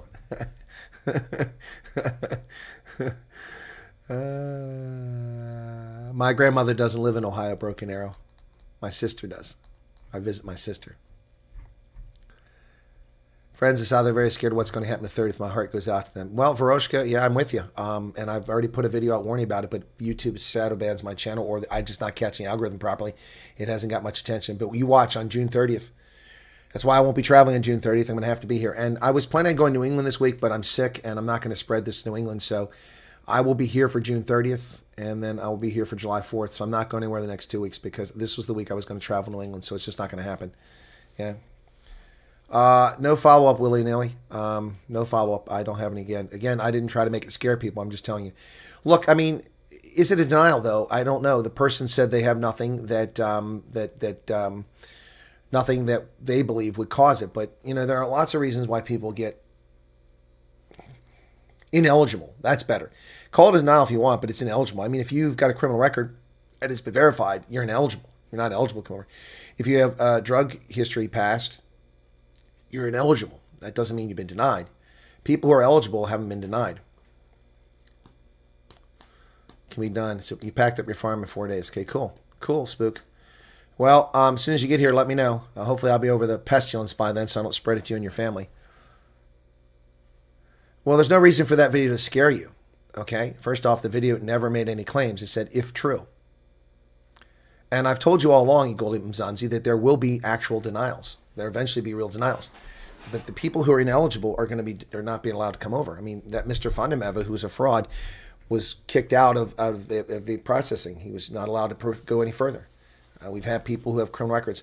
Again, I've had several people who contact me and say, well, I haven't heard anything, Well, only, they said there's nothing in their past, only for them later to admit to me weeks or months later that there was something. So I won't be denied for having a DUI charge. Were you convicted of driving under the influence? Me? You might be. You could be. It just depends when it happens. It's a whole person concept. If it happened when you were 19 years old, now you're 56 and it's never happened again, then you're probably not going to have a problem. But if it happened at 55 and you're 55, well, you might have a problem. Hey, RVC, welcome back.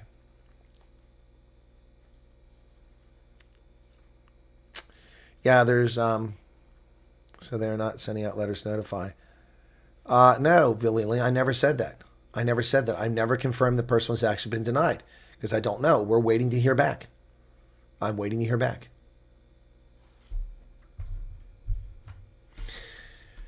So you're making assumptions, willy-nilly, that the statements that I never stated in fact. You're just making assumptions. I don't have any information to support that allegation or that claim, and therefore I'm not making it. And I have no reason to analyze that. There's no reason for them not to do it. Okay, I see you got your prayers up. Yeah, so you must have something you're concerned about. Fair enough.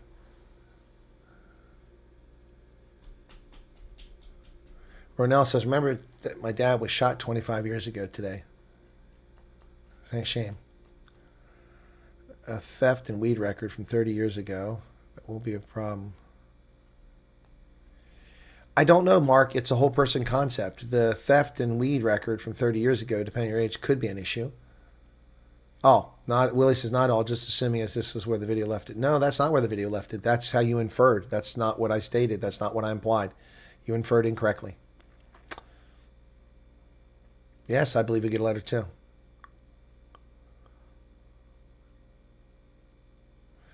It's me, I 2 decades ago, then you're probably going to be okay, I guess, but I can't, I'm not the person adjudicating. I'm just telling you how I would adjudicate it.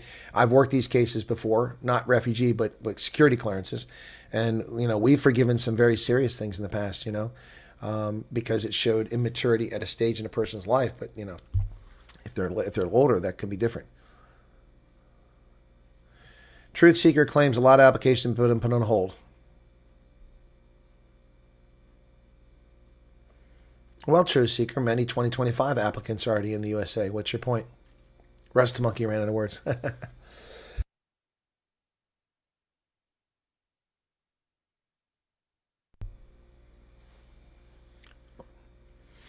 Well, that person should reveal that case, Rust Monkey, that happened to them. Be honest about it. Would you advise we all try to call USCIS for updates? No, I wouldn't. It's not a good idea. I wouldn't recommend it at all. I mean, you do what you want to do. I'm not here. It's not my place. It's your life. It's your case. It's your situation. I can't tell you to do things and not do things. If you find a means to do what you think is appropriate, then you do what you think is appropriate. I mean, it's not my place to tell you not to do something or do something when it comes to that. I'm not inside the U.S. government. If I was inside the U.S. government, I could give you a clear answer. Gentleman interviewed same day as us said to me that you just asked for military service, so there are reasons for delays. Yes, Jason, that's true. We know that. Also, people who have associations with the Afrikaner Widerstandsbewegung, people with the Zeitlanders, people with Boa Legion, these lead to longer delays. People with service in the old South African police service, even the new one. Yep. No, my grandmother passed. No, my sister's not. See, I don't know where you got that from. I don't have anything. I have a sister in Arizona, brother in Arizona, a brother in Tennessee, and two sisters in Ohio, one of whom I haven't seen in 40-some years, so not really a sister. She was a stepsister, but a natural sister. Yep, and a brother in New Jersey.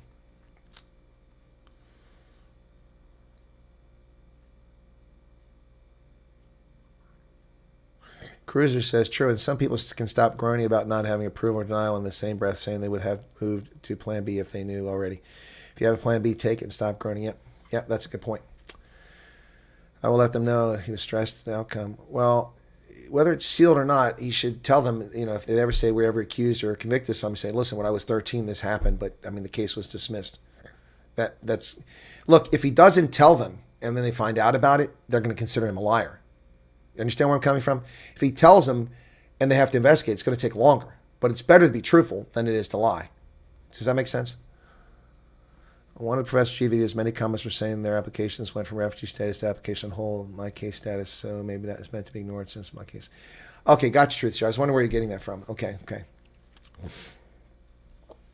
Yeah, stop looking at the portal, less stress.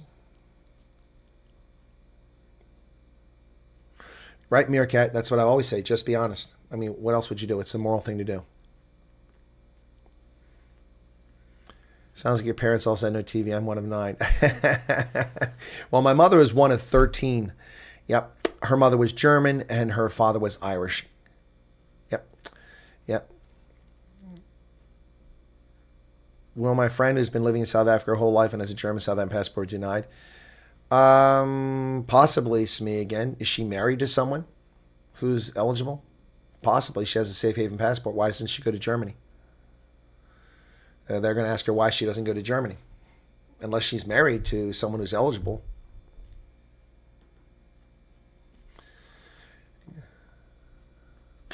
Okay, Spook, looking forward to it. Case has been new for 14 months. That's weird, Neff. That's strange. New for 14 months. How can it be new for 14 months? There was no My Case. Come on. You're overstretching. There was no My Case portal. That didn't even pop up until sometime late last year. There's no way. When did My Case portal pop up? Anybody know? It certainly wasn't with a statement of interest. It couldn't have popped up before August of last year. My mother's one of... Yeah, Joe, there you go. One of 15. My mom was one of 13. Yep. No TV. Well, what he meant by no TV is that all they did was have sex and have kids. But my mother had kids by 3 different men, so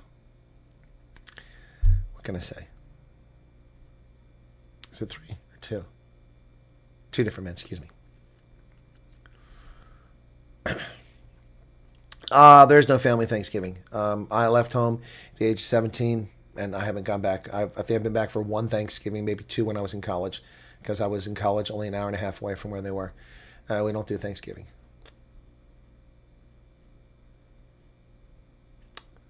Yaku says, do the right thing, support true change makers, solidarity from and Sakali can stay put inside that. We don't run from problems, we face them and fight them. Yeah, okay, Yaku, you say that, but can you bring back to life my friend who was murdered in a farm in Brits last year? Can you bring back the Braun family, Edward Neumeister, Brandon Horner? Who stood and fought for them? Nobody. They're dead and gone.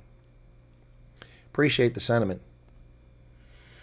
But those people are dead. There's no coming back from that. Lucy, what's up? Why do you need to...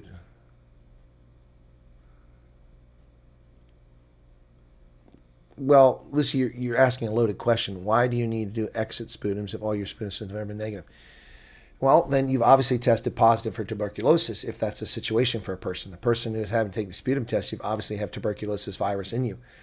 You have to make sure it's latent because you're getting on an international flight. You can't fly international flights with active tuberculosis.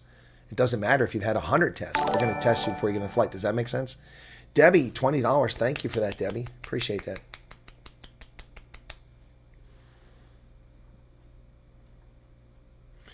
Yaku says, I can't, Colonel. What can anyone do about it? What can anyone do about it? Well, that's a good question.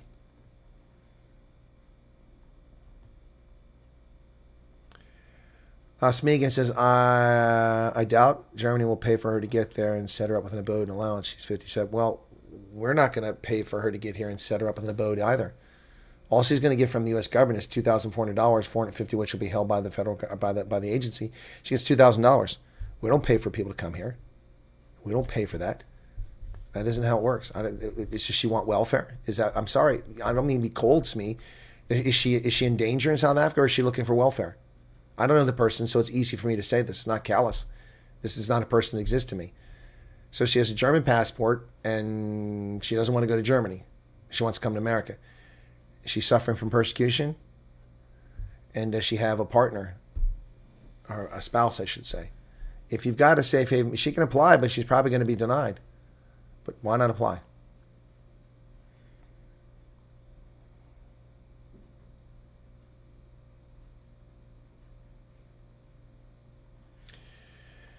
Duvet says, a great shame that Colonel sometimes becomes an information center for antis. My CV aims for much higher than this. Well, Duvet, well, if you watch my videos, my analytical videos, then you would see that that's where the effort has gone into. That's where people should put their effort and focus, is watching my prepared videos. Yep. So, yep. Honeybee Heroes, great interview. Will South Africa erupt in chaos? Great video. Ramaphosa's illegal immigration Trojan horse, so you can implement a digital ID, that analysis, just 7,000 views. No, it's not a shame. It's called shadow banning. So... I get the point you're trying to make, though, Devet.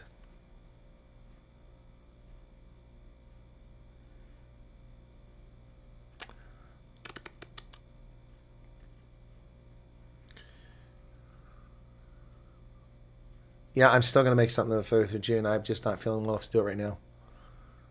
George says, must get ready for Farm Patrol. There you go. There's one positive step what people can do to save lives. My grandfather was one of 10, my mother one of 7, I'm one of 9. Family get-togethers used to be quite a day out, not sure. Well, all my aunts and uncles are mostly gone now. I've only got like 3 aunts left, I think. Margie, Trudy, and Linda are still alive. I think that's it. Yep. Same persecution. She's my common law wife. We are currently living in a shelter thanks to persecution. Okay, Smee again. Well, Smee again, I think if you qualify, and I know common law is probably not going to cut it. If you get married, different story. Late for the news. I see it's being reported unconfirmed on X. 8 busloads of illegal Malawians were dropped off in Johannesburg instead of being deported. I did not see that, Igoli Mzanzi. Interesting. Thank you for sharing that. It's been latent since December, completed full course, even extended 2 months due to surgery in December, but definitely latent. Okay, Lucy, but they're going to have to test it before you come over, okay? It's not the U.S., it's international aviation standards. IATA doesn't allow people with active tuberculosis to fly in flights, to my knowledge. Where the hell, has anybody seen... Arctic lately. Arctic is a pilot. Arctic would know this exactly. Yep. Ticks. Ugh. It's not that bad, Cool Beans. It's a lot of phlegm. That's the problem, and wheezing the chest. But yeah, no, it's not that bad.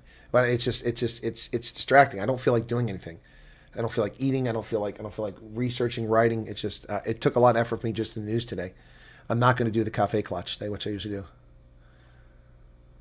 Okay, Rainier von Rensburg, take care. Take care, Pearl.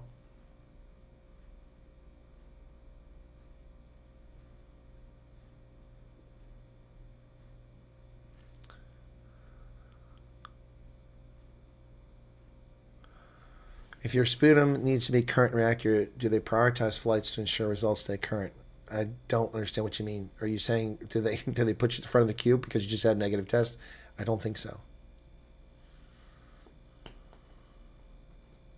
Veroshka says, I'd rather have my family safe than dead. South Africa's the last country in the world that had a chance to survive. Not the case anymore. Wisdom to know when to put down weapons and surrender.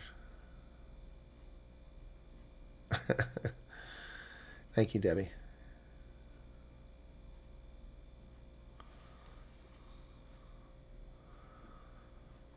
I don't know what mucolytic is. I'm sure that's in the medicine that I took a short while ago.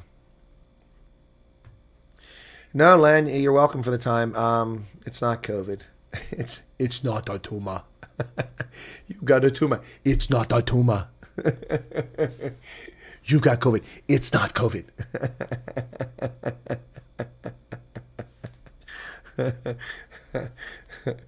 Oh my goodness. Anybody watch that Springboks game yesterday? That was fun. It was fun to watch. I did that and I was feeling much worse yesterday. Yeah. Temperature's nice outside right now. I'm really missing its lovely weather. Maybe I'll run off and get myself some waffles. Somebody said waffles earlier. Ooh, Costco's launching summer discounts. What's this? Costco, what are these summer discounts? Popular beverage, snacks, ready-to-eat meals. Kirkland products are marked down $1 to $10 to budget-conscious shoppers. Okay, cool. 35 years after declaring bankruptcy, Pan Am is returning to the skies, but there's a catch. Company seeking to reboot the decades-old brand through a number of new offerings. Pan Am Journeys is one such immersive multi-day private jet expedition around the world. The company upcoming 19-day voyage after parting New York passengers will enjoy ultra-premium journey across South Africa, Tanzania, Botswana, and Zimbabwe. What we're trying to create with our brand is bringing back travel what was once the golden age of travel, where Pan Am set the standards, says Pan Am Chief Executive Craig Carter. Wow. It's one of the most famous and dominant airlines in history, setting the standard for airline industry. The company formally ceased operations in 1991 after declaring bankruptcy due to economic shocks. By the way, I flew in 1991 on Pan Am. That's how I got out of the Gulf War from Saudi Arabia. Passenger confidence faltered alongside it, something the company is focused on rebuilding. Pan Am is trying to create a whole hospitality ecosystem. Wow. The company is opening a hotel in the spring in Los Angeles, a lounge in New York's JF Kennedy Airport. According to CEO, the limited engagement private jet flights just to start the carrier's return to the skies. The airline's Part 121 certificate has been filed with the Federal Aviation Commission, which will allow company operators a regularly scheduled airline. Going to be flying scheduled charters and then scheduled service, starting out slow, making sure we got ourselves in the right market. They'll have 16 aircraft in 5 years. Wow.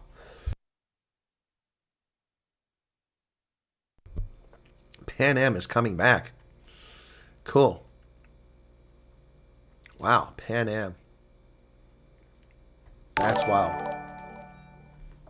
Good to see Pan Am come back. I like the Pan Am. I like the Pan Am. Paraguay's beating Turkey 1-0 right now. Yes, the Springboks made us proud. So the Bulls, the Bulls was terrible. Amarillo milkshake sounds good. Hey, is that student? I can't see who sent that 70 rand. Thank you for the 7 rand super chat.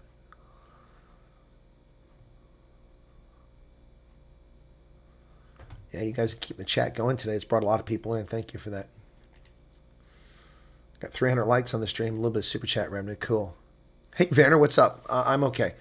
We were told to be honest and revealed something I did in my past and I'm embarrassed about it. Would never normally reveal. No, it cost me my life. It cost you your life. I don't understand that, Sonia.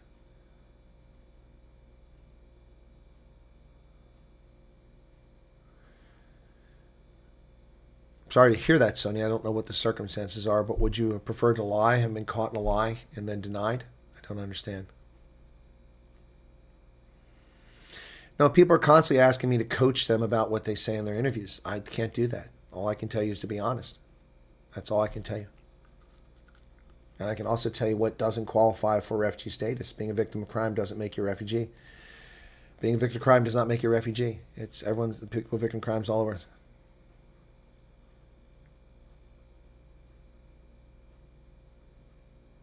Everyone's going on about the umbrella milkshakes now.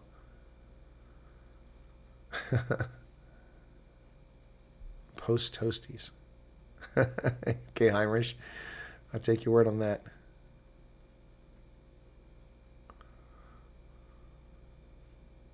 Marmite and waffles, that's just disgusting. Marmite itself is disgusting. Have you ever tasted Marmite? It's vile. It's by the way, Marmite is Australian, but it's an American creation. Americans created that crap and sold it to Australians. Yeah, it's nasty stuff. Nasty, nasty stuff. Ugh, not my cup of tea. Woolies pistachio extra. Oh, I can't. Pistachio ice cream. I can't get into that. I like pistachios, but I can't eat pistachio ice cream. Okay. Vegemite's a little bit different than Marmite, is it not? Oh, I said Marmite. I meant Vegemite. Vegemite is what the Americans created, not Marmite. Marmite, I think the Brits. Vegemite is what the Americans created. That's they sold it to Australians. Vegemite. I misspoke. Yeah. Vodka Mata wants me to say Marmite is good. If denied for doing something wrong, that USCIS would never know about. I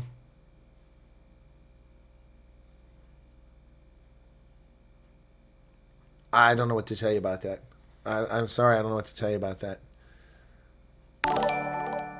They'll never know. Ask all the people who've been investigated and then how they find things out about them they thought they'd never find out.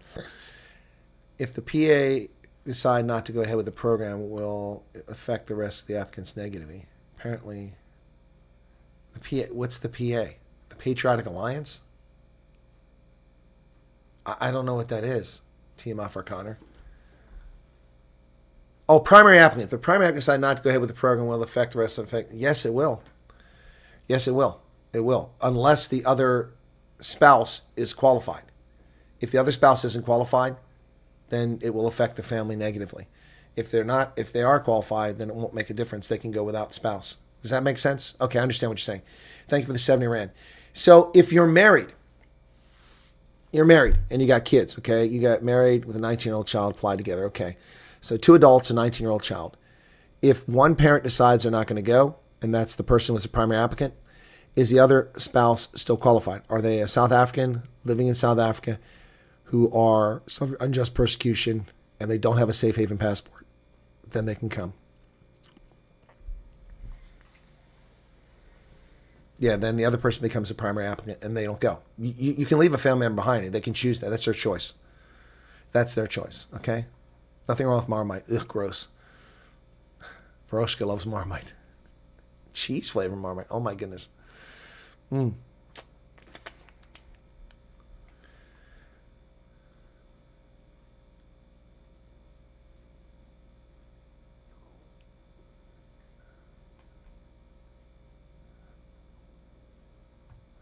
Yeah, it can happen with marriages. I said this would break families apart, did I not? From the very beginning, that this would. I told you there'd be fraudsters.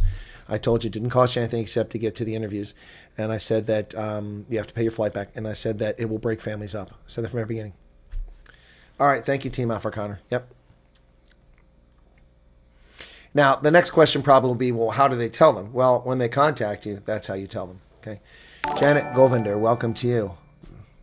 Okay, I assume that's Govinder. It just says Govind here. Oh, there it is, Janet Govinder. 40 Rand, thank you for the super chat, Janet. I still have an interview with an Indian family when I was down in Monroe, Georgia. I haven't had time to edit that because I haven't felt well, so I got to get that thing up still. Got to edit some things out of that, so, yep.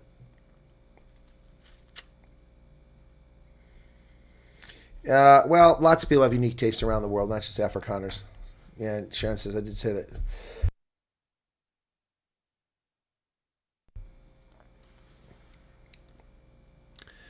I've heard church world service lately require military movement on top military service. Even according to DoD, they don't have the resources to comply. I have no idea what that means.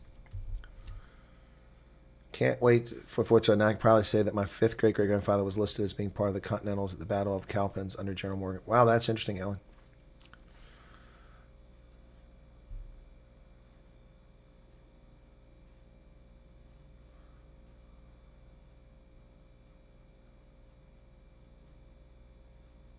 I love when the Colonel says "eeg" for something, even if it's from all right.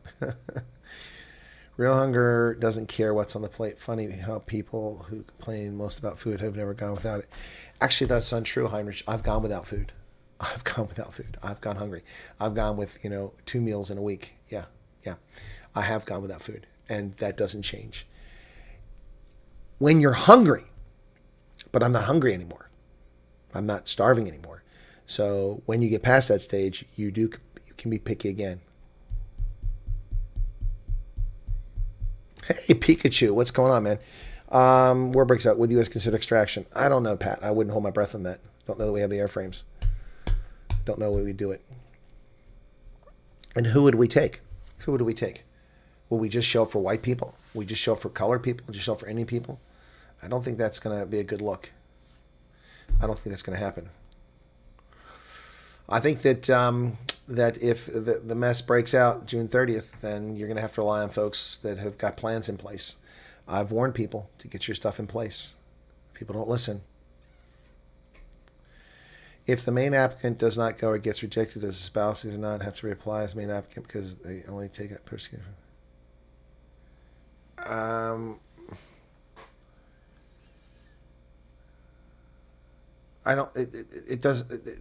The case includes people on it, so I don't have an answer for that, Loretta, because I don't. You're answering a very complicated question, which I couldn't possibly answer because every case would be different. I can't possibly answer that question because you're all in the same case. Food Socks has made waves, really?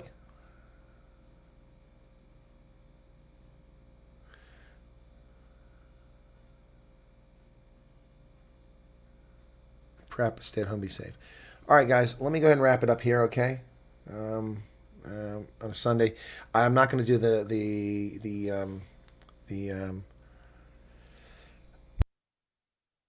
I'm not going to do the Cafe Clutch today. Sorry for that. And also, I'm not headed to New England this week, which I thought I'd be doing. So apologies for that, but I'm not going to take this pestilence up there and spread it around. I've already brought it from Georgia back up here, but fortunately, I'm just wandering around the halls empty here, so I'm not spreading to anybody else. All right. No, I don't. Where do you mean USCS is holding on approvals? Why would? Okay, where do you get this from? I'm not going anywhere. Stop. We're not going anywhere. I'm not leaving. Where does this come from?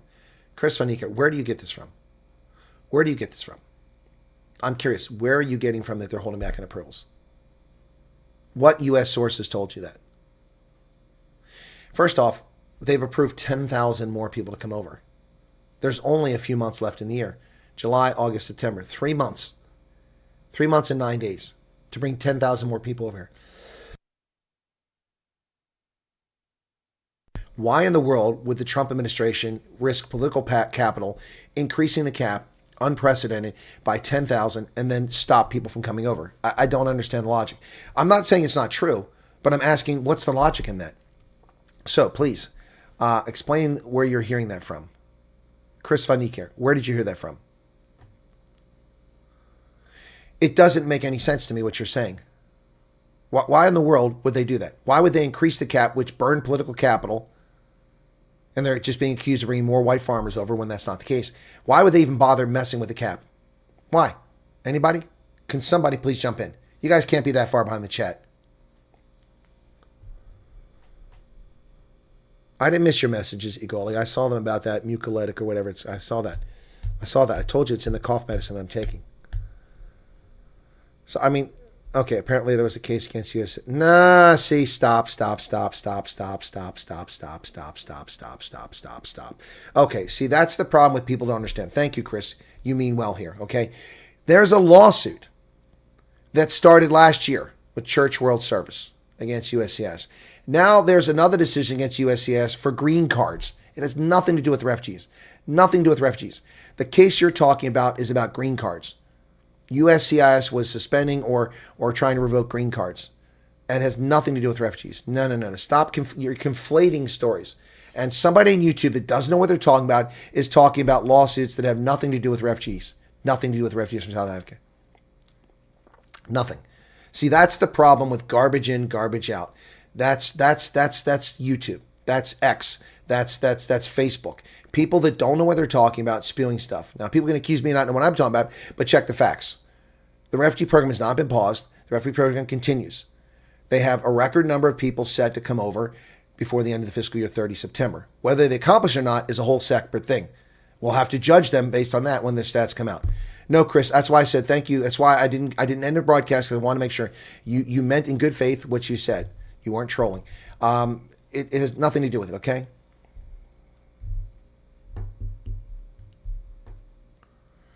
Yassine says they're holding back the cases due to the new ruling in UBC. A lot of people say they need to have UBC.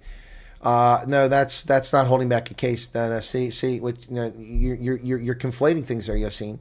What you're talking about is because so many fraudulent documents have been presented by people applying for refugee status, then they're now demanding a different document. It's as simple as that. That doesn't hold the case back. I mean, in a real world, in a real country like this one, if I need a document, I just go to the courthouse, I get it the same day. They're not holding cases back. Home affairs is slow. That's a different story. 10,000 never going to get into flights in 3 months. The program is too slow. Really? Too slow for whom? Night of Justice. Okay, so let's just do that. So 10,000. 10,000, that's 90 days. Divided by 90 days. That's 111 people per day. That's 56 people per U.S. flight. If you add in Lufthansa and in Air France and add in British Airways, that gives you 5 airlines. That means you would have a total of about 20 people per day on a flight. What do you mean they can't do that? Of course they can do that. We took in 120,000 refugees year after year for a couple years ago. What do you mean 10,000 in a year? 120. That's 10,000 per month. What do you mean we can't take in 10,000? See, you guys, you got to use some common sense here. Night of Justice. We took in 10,000 refugees per month in this country, year after year. 10,000 in 3 months is doable. And even logistically from South Africa, the flights are doable. If you take the Delta flight, the United flight, the Lufthansa flight, the Air France flight, and the British Airways flight, that is 20 passengers per day, per flight. Piece of cake. Easy peasy. Easy peasy. All right?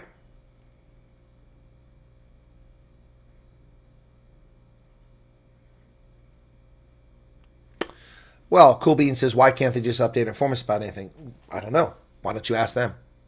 I don't have an answer for you. I don't work for them. I don't work for them. And they don't answer my questions. All right? That's going to be it for today, folks. Thanks for being here. Be sure to hit the like button if you haven't done already. I do appreciate your patronage and your viewership of the programs. And apologize for no coffee clutch today, but I'm just under the weather. So cheers, everybody. Be well.